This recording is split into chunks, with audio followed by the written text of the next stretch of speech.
রাজ্যের গর্ব মন্দির নগরী উদয়পুরে শনিবার সকালে ঘটে এক নেক্কারজনক ঘটনা। এদিন সকালে রাজ্যের একটি প্রভাতী খবরের কাগজ প্রতিবাদী কলমের পত্রিকার বান্ডিল কিছু দুষ্কৃতিকারী গাড়ি থেকে নামিয়ে রাস্তার মধ্যে ফেলে নষ্ট করে দেয়। এই ঘটনার সংবাদ ছড়িয়ে পড়তেই রাজ্য জুড়ে তীব্র প্রতিক্রিয়া দেখা দেয়। ন্যাক্কারজনক এই ঘটনাটিকে সংবাদ মাধ্যমের উপর আক্রমণ বলেই মনে করেন অনেকে। এ নিয়ে পত্রিকার মালিক পক্ষের তরফে থানায় একটি লিখিত অভিযোগ দায়ের করা হয়। সংবাদ মাধ্যমের বিভিন্ন সংগঠন ঘটনার তীব্র নিন্দা জানিয়ে দোষীদের শাস্তির দাবিতে সোচ্চার হয়ে ওঠেন। রাস্তায় গাড়ি থেকে সংবাদপত্র নামিয়ে নষ্ট করে দেওয়ার ঘটনায় তীব্র নিন্দা জানালো প্রদেশ বিজেপি। শনিবার দুপুরে প্রদেশ বিজেপি কার্যালয়ে এক সাংবাদিক সম্মেলনে এই ঘটনার তীব্র নিন্দা জানিয়ে দলের মুখপাত্র নবেন্দু ভট্টাচার্য বলেন, এর পেছনে গভীর ষড়যন্ত্র রয়েছে।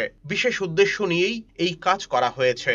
শাসক দলের স্থানীয় নেতার দিকে আঙুল ওঠার পরিপ্রেক্ষিতে তিনি বলেন, কোথাও এ ধরনের ঘটনার সাথে বিজেপির কোনো কার্যকর্তা জড়িত নয়। বিজেপি শুধু সংবাদ মাধ্যমের স্বাধীনতাতেই বিশ্বাসী নয়, দল মনে করে সুস্থ সমাজ গঠনে সংবাদ মাধ্যমের গুরুত্বপূর্ণ ভূমিকা রয়েছে।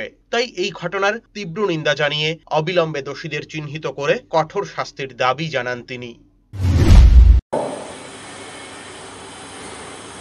একজন দায়িত্বশীল কার্যকর্তা হিসাবে তিনি সেখানে গিয়েছিলেন যাতে যারা দুষ্কৃতকারীরা তাদের আটকানো যায় সেই উদ্দেশ্যে। এবং আমরা এও বলছি যে ওই যে স্ট্যান্ড, যে বাস স্ট্যান্ডের ঘটনাটি ঘটেছে এবং বাসগুলি যাদের যে শ্রমিক সংগঠনের, তারা কেউই আমাদের মতাদর্শে অনুপ্রাণিত কোনো সংগঠনেরও নয়। Bureau report, search India, TNN।